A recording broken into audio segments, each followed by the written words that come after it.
সাহায্য অন্তর্ভুক্ত থাকে। তিনি বলেন সবাই যেন এই চেষ্টা না করে যা আমি করেছি। इसलिए हर कोई कर মোট কথা, মানুষ নিজের বৃত্তির বা নফসের প্ররোচনায় যেন এমন সাধনা আরম্ভ না করে। তার উচিত দিনুল আজায়েজ বা এক বৃদ্ধা মহিলা যেভাবে সাদামাটা ধর্মের শিক্ষা অনুসরণ করে সেভাবে অনুসরণ করা উচিত। ধর্মের সাধারণ इख्तियार करे। যে সুযোগ সুবিধা দেওয়া হয়েছে, আদেশ আছে, শিক্ষা আছে, সুন্নতের উপর আমল আছে, সেগুলো অবলম্বন করো। অবশ্য যদি খোদার পক্ষ থেকে কোনো ইলহাম হয় शरीयत এবং बरा ইসলামী इस्लाम से मुनाफी ना हो সমুজ্জ্বল শিক্ষার পরিপন্থী না হয় তবে তা পালন করা আবশ্যক। কিন্তু আজকালকার অধিকাংশ অজ্ঞ ফকির যারা जो मुजाहिदात से সাধনা करते हैं শেখায় उनका अंजाम अच्छा नहीं এসবের পরিণাম ভালো হয় না, সুতরাং এগুলো परहेज करना चाहिए। এড়িয়ে চলা উচিত।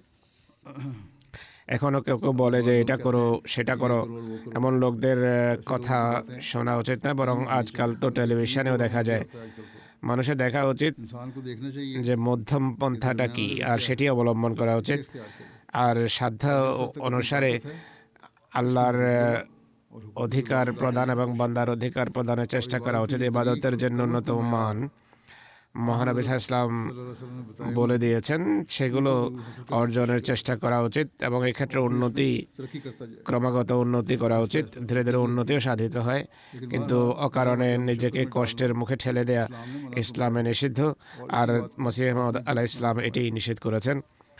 শৈশব থেকে তার অবস্থা কেমন ছিল তার एक रिवायत বর্ণনা একটি রয়েতে রয়েছে। মিশরি ফকির মোহাম্মদ সাহেব বলেন, আমার পিতার নাম ছিল জিওয়া। তিনি বলতেন, करते थे মির্জা সাহেব একবার ছাদ থেকে পড়ে যান আর প্রচণ্ড আঘাত পান। और सख्त चोट लगी। আমরা সংবাদ পেলাম हमें खबर हुई যে মির্জা সাহেব ছাদ থেকে পড়ে গিয়েছেন। আমরা তার খবর নেওয়ার জন্য গেলাম। खबर के वास्ते गए। তার যখন तो आपको होश आया জ্ঞান ফিরে আসতো তিনি জিজ্ঞেস করলেন নামাজের সময় হয়েছে কিনা। নামাজের প্রতি তার से मोहब्बत थी। এ ছিল নামাজের প্রতি তার ভালোবাসার মাত্রা। আমি তখন ছোট ছিলাম যখন তিনি এই কথা শোনাতেন। হযরত মির্জা বশির আহমদ সাহেব হযরত ডক্টর মীর মোহাম্মদ ইসমাইল সাহেবের একটা ঘটনা উল্লেখ করেছেন। 1895 সালে 1895 में जब কাদিয়ানে রমজান মাস অতিবাহিত করার সুযোগ হয়। আমি পুরো মাস হুজুরের পিছনে নামাজে তাহাজ্জুদ এবং তারাবি আদায় করেছি। তার অভ্যাস ছিল आपकी आदत थी বেতর রাতের প্রথমাংশেই পড়তেন, में पढ़ আর তাহাজ্জুদ और 8 রাকাত 2 রাকাত করে রাতের শেষাংশে আদায় করতেন। जिसमें आप তিনি সর্বদা প্রথম রাকাতে আয়াতুল কুরসি তেলাওয়াত করতেন, অর্থাৎ আল্লাহু লা ইলাহা ইল্লাল্লাহ থেকে ওয়া হুয়াল আলিয়ুল আযীম পর্যন্ত পড়তেন। আর দ্বিতীয় রাকাতে दूसरी वक्त में সূরা ইখলাস অর্থাৎ কুল হুয়াল্লাহু আহাদ তেলাওয়াত করতেন। রুকু সেজদায় ইয়া হাইয়ু ইয়া কাইয়্যুম বিরহমাতিকা আস্তাগীস পড়তেন। তিনি এমন आवाज से पढ़ते थे আওয়াজে পড়তেন যা আমি শুনতে পেতাম, অর্থাৎ ধীরে ধীরে পড়তেন, যা না বেশি উঁচু ছিল না নিচু। आप हमेशा আর তিনি সেহরি সবসময় তাহাজ্জুদ নামাজের পর খেতেন, আর এত দেরি করতেন যে অনেক সময় খেতে খেতে আজান হয়ে যেত। তিনি কোনো কোনো সময় আজান শেষ হওয়া পর্যন্ত খাবার খেতে থাকতেন। মির্জা বশির আহমদ সাহেব লিখেছেন যে আসল বিষয় হলো कि जब तक যতক্ষণ পর্যন্ত পূর্ব থেকে সুবহ সাদেক দিগন্তে खाना जायज है। উদয় না হয় সেহরি খাওয়া বৈধ। আজানের সাথে এর কোনো সম্পর্ক নেই, কেননা ফজরের सुबह की अजान का वक्त আজানের সময়টি সুবহ সাদেক উদয় হওয়ার উপর নির্ধারিত। की अजान লোকেরা সাধারণত আজান হওয়াকে সেহরির শেষ সময় মনে করে নেয়।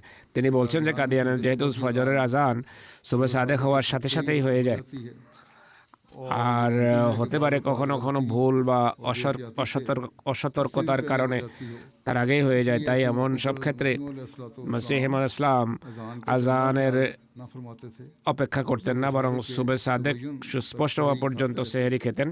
और दरअसल शरीयत আর শরীয়ত এই কথা বলে না যে যখন বৈজ্ঞানিক ও গাণিতিক হিসেবে সুবহ সাদেক শুরু হবে তার সাথেই খাবার तर्क कर दिया जाए। রেখে দিতে হবে, ये है कि जब বরং উদ্দেশ্য হলো যখন সাধারণ মানুষের দৃষ্টিতে ভোরের শুভ্রতা প্রকাশ পায় তখন খাবার ত্যাগ করা উচিত। তাবাইয়ুন तबय्युन का হাত্তা তাবাইয়ানা শব্দটি এই বিষয়টি প্রকাশ করে। হাদিসে আছে भी आता है। যে মহানবী বলেছেন, हजरत सल्लल्लाहु अलैहि বেলালের আজান শুনে সেহরি খাওয়া বন্ধ করো না, বরং ইবনু মকতুমের আজান শোনা পর্যন্ত পানাহার অব্যাহত রেখো, কারণ ইবনে মকতুম অন্ধ ছিলেন। যতক্ষণ পর্যন্ত লোকদের মাঝে শোরগোল না পড়ে যেত যে সকাল হয়ে গেছে ততক্ষণ পর্যন্ত তিনি আজান দিতেন না। आजकल तो যাই হোক, বর্তমানে যুগ जदीद हो गया है। আধুনিক যন্ত্রপাতির সাহায্যে সুবহ সাদেকের সঠিক সময় নির্ণয় করা যায়। তাই इसलिए उमूमन সাধারণত আজানের শেষ সময়সীমা নির্ধারিত থাকে, চেষ্টা এটি করা হয়। কখনো কখনো ভুলও হতে পারে, কিন্তু যদি কোথাও ভুলবশত আজান আগেও হয়ে যায় जल्दी भी हो जाए নীতি সেটিই হবে যা উল্লেখ করা হয়েছে। রমজান আরম্ভ হচ্ছে, তাই भी शुरू हो रहा है। এই দিক নির্দেশনা দিলাম। अभी की है मैंने কিন্তু মানুষের এতটাও রিল্যাক্স হওয়া উচিত নয়। कि देखते তাদের দিন दिन चढ़ा है कि नहीं चढ़ा। উদিত হওয়ার অপেক্ষায় থাকা উচিত না। যাই হোক, আমাদের আজান এবং সময়সূচি অত্যন্ত সাবধানে হিসাব নিকাশ করে নির্ধারণ করা হয়েছে। जमाना যেহেতু এই যুগ সেই যুগের চেয়ে जदीद है। इसलिए गलती का इम्कान আধুনিক এবং বৈজ্ঞানিক যুগ, তাই ভুলের সম্ভাবনা অনেক কম। এই কারণে फॉलो এই সময়সূচি বা এই চার্ট অনুসরণ করা উচিত, যা প্রত্যেক এলাকা এবং প্রত্যেক দেশের অবস্থা অনুযায়ী প্রস্তুত করা হয়। হযরত মির্জা বশির আহমদ সাহেব একটি রওয়ায়াত বর্ণনা করেছেন। रिवायत बयान की है মুফতি মোহাম্মদ সাদেক সাহেবের বর্ণনা এটি। किया হযরত মসিহ মওদের যুগে একবার নামাজে ইস্তিসকা इसका हुई অর্থাৎ বৃষ্টির জন্য নামাজ পড়া হয়, যাতে হযরত সাহেবও যোগ দিয়েছেন। খুব সম্ভব মৌলভী হাসান সাহেব মরহুম নামাজ পড়িয়েছেন। মানুষ এই নামাজে অনেক কান্নাকাটি করেছে, কিন্তু হযরত সাহেবের আত্মসংযম ছিল कमाल का था পরম মার্গের, তাই আমি তাকে কাঁদতে দেখিনি। আমার মনে আছে যে এরপর খুব শীঘ্রই बात बहुत जल्द মেঘ এসে বৃষ্টি হয়েছিল, সম্ভবত সেই দিনেই বৃষ্টি হয়। যাই হোক, এতে কেউ যেন এমনটি মনে না করে যে নামাজে তিনি কাঁদতেন না। তিনি তার মনিব মহানবী সাল্লাল্লাহু আলাইহি ওয়াসাল্লামের অনুসরণে मिलती हैं বিভিন্ন রওয়ায়াত অনুসারে সেজদার সময় তার বুক থেকে এমন इंडिया बोल रही हो শব্দ আসতো যেন টকবক করে হাঁড়িতে পানি ফুটছে। তিনি সেজদায় পড়ে থাকতেন এবং অত্যন্ত বেদনার সাথে কান্নাকাটি ও আহাজারি করতেন। হযরত মির্জা বশির আহমদ সাহেব হযরত আম্মাজান নুসরত জাহাঁ বেগম সাহেবার রওয়ায়াত বর্ণনা করছেন। তিনি বলছেন, इस्लाम মা বর্ণনা করেছেন, হযরত মসিহ মউদ আলাইহিস সালাম 5 ওয়াক্ত নামাজ ছাড়াও 2 ধরনের নফল পড়তেন। একটি হলো ইশরাকের নামাজ 2 বা 4 রাকাত, যা তিনি মাঝে মধ্যে পড়তেন, নিয়মিত নয়। আর দ্বিতীয়টি হলো তাহাজ্জুদের নামাজ 8 রাকাত পড়তেন, এটি সবসময় পড়তেন। आप हमेशा पढ़ते थे তবে খুব বেশি অসুস্থ হলে ভিন্ন কথা, बीमार हों কিন্তু অসুস্থতার সময়ও তিনি তাহাজ্জুদে বিছানায় শুয়ে শুয়ে দোয়া করে নিতেন এবং শেষ বয়সে দুর্বলতার কারণে रोजा कमजोरी के সাধারণত বসে তাহাজ্জুদের নামাজ পড়তেন। হযরত মৌলভী ইয়াকুব আলী সাহেব লিখেন, ये सब लिखते हैं যখন তিনি মামলা বা মোকদ্দমার কাজে যেতেন, তখন নিজের পিতা সাহেবের আনুগত্যের দায়িত্ব वहाँ পালন করার জন্য যেতেন। সেখানে তিনি খেয়াল রাখতেন যে মোকদ্দমা চলাকালে কোনো নামাজ যেন কাজা না হয়, আর তিনি কখনো কাজা করেননি। अदा की इसी तरह একইভাবে তিনি সেসব से गाफिल नहीं होते थे ফরজ বা অবশ্য পালনীয় কর্তব্য সম্পর্কে উদাসীন হতেন না, যা আল্লাহ তাআলার অধিকারের সাথে সম্পৃক্ত। ঠিক কাচারিতে থাকা অবস্থায় তিনি নামাজের ওয়াক্তে এমনভাবে মশগুল হয়ে যেতেন যেন তার কোনো অন্য কাজেই ছিল না। অনেক সময় এমনটি ঘটেছে যে তিনি নামাজে ব্যস্ত ছিলেন আর ওদিকে মোকদ্দমার ডাক পড়ে, কিন্তু তিনি একইভাবে প্রশান্ত চিত্তে নামাজে রত থাকতেন। একবার তিনি বলেন যে আমি বাটালায় একটি মামলার বা মোকদ্দমার কাজে গিয়েছিলাম, নামাজের সময় হয়ে যায়, আমি নামাজ আরম্ভ করে দেই। और मैं नमाज पढ़ने মসিহ মউদ নামাজ আরম্ভ করে দেন। চাপরাশি ডাক দিল, কিন্তু আমি নামাজে মগ্ন ছিলাম। नमाज में था বিপক্ষ দল হাজির হয়ে গেল, সে একতরফা और उसने जब तक রায়ের সুযোগ নিতে চাইল, অর্থাৎ দ্বিতীয় পক্ষ উপস্থিত হয়নি, তাই একতরফা রায় দেয়া হোক এ বিষয়ে সে জোর দিচ্ছিল। কিন্তু আদালত अगर अदालत ने পরোয়া করেনি, মোকদ্দমা তার বিপক্ষে যায়, আমার অনুকূলে ডিক্রি দিয়ে দেয়, আমার পক্ষে রায় যায়। আমি যখন নামাজ শেষ করলাম, তখন আমার ধারণা ছিল যে হয়তো বিচারক আইনানুগভাবে আমার অনুপস্থিতি লক্ষ্য করেছেন। कानून तो यही कहता है कि আইন তো এটাই বলে যে এক পক্ষ না আসলে তার বিরুদ্ধে রায় দিয়ে দেয়া যায়। मैं हाजिर কিন্তু যখন আমি উপস্থিত হলাম, বললাম যে আমি নামাজ পড়ছিলাম, সে বলল আমি তো আপনাকে ডিক্রি দিয়ে দিয়েছি। এটি ইবাদতের বরকত যে আল্লাহ তাআলা এইভাবে কৃপা করেছেন, অনুগ্রহ করেছেন।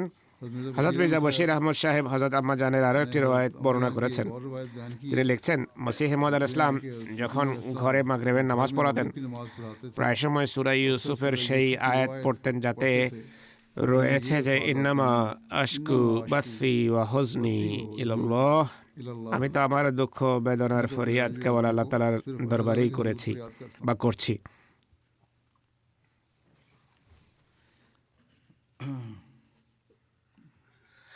হযরত মির্জা বশির আহমদ সাহেব বলছেন, আমি कहते हैं कि मैं ये बता दूं বলে দিতে চাই যে মসিহ ইসলামের কণ্ঠস্বর ছিল গভীর বেদনা সমৃদ্ধ। তার তেলাওয়াত হতো बयान किया है ঢেউ বিশিষ্ট। फर्ज नमाज अदा फरमाते একইভাবে মির্জা মোহাম্মদ সাহেব বর্ণনা করেন, তিনি মসজিদে ফরজ নামাজ আদায় করতেন আর সুন্নত ও নফল ঘরে পড়তেন। এশা নামাজের পর ঘুমিয়ে পড়তেন এবং মধ্যরাতের পর জেগে উঠতেন আর নফল আদায় করতেন। अदा करते এরপর পবিত্র কোরআন তেলাওয়াত করতেন। তিনি মাটির প্রদীপ জ্বালাতেন, ফজরের আজান পর্যন্ত फजर की তেলাওয়াত অব্যাহত রাখতেন। तिलावत करते रहते थे একজন সিরাত রচয়িতা লিখেছেন, পবিত্র কোরআন এবং মহানবীর সুন্নত এর প্রতি তার সুগভীর ভালোবাসা ছিল। और आपकी जो তার সব ইবাদত কখনো কোরআন এবং সুন্নতের সীমা অতিক্রম করতো না। 5 वक्त नमाज 5 বেলার নামাজ ছাড়াও রীতিমতো তাহাজ্জুদ পড়তেন। তিনি ইশরাকের নামাজও পড়তেন, কিন্তু তাহাজ্জুদ নামাজের প্রতি তার সুগভীর ভালোবাসা ছিল।